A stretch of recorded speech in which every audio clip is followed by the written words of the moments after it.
ഒരു വ്യക്തി നമ്മളോടൊരു കാര്യം പറഞ്ഞ് നമുക്കത് ഹേർട്ട് ചെയ്ത് അല്ലെങ്കിൽ ഒരു പ്രവൃത്തി ചെയ്തു, നമുക്കത് തീരെ ഇഷ്ടപ്പെട്ടില്ല.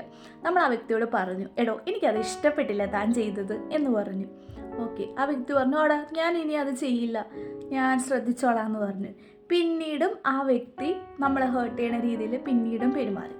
നമ്മൾ പിന്നീടും പറഞ്ഞു കൊടുത്തു. ഇത് പറഞ്ഞിട്ടും ആ വ്യക്തി പിന്നെയും തുടരെ ഇത് ചെയ്തുകൊണ്ടിരിക്കണതാണ്. സോ ഏറ്റവും നല്ല ഉത്തമമായ മാർഗം എന്താണെന്ന് വെച്ച് കഴിഞ്ഞാൽ ജസ്റ്റ് ഇഗ്നോർ ഇറ്റ്. കാരണം ആ വ്യക്തി ഒരിക്കലും ആ പറച്ചിലോ ആ പ്രവൃത്തിയോ നിർത്താൻ പോണില്ല. ആകെ മാറാൻ പറ്റുന്നത് നമുക്കാണ്. സോ നമ്മളങ്ങ് മാറിക്കൊടുക്കുക. ഇനി ആ വ്യക്തിയോട് അത് പറയാണ്ടിരിക്കുക. നമ്മുടെ പ്രവൃത്തിയിൽ മാറ്റം വരുത്തുക.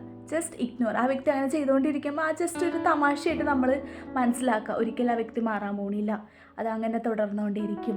അപ്പോൾ ആർക്കേ മാറ്റം വരുത്തേണ്ടത്? നമുക്കേ മാറ്റം വരുത്താൻ പാടുള്ളൂ എന്നൊരു തിരിച്ചറിവിലൂടെ മുന്നോട്ട് പോകാം.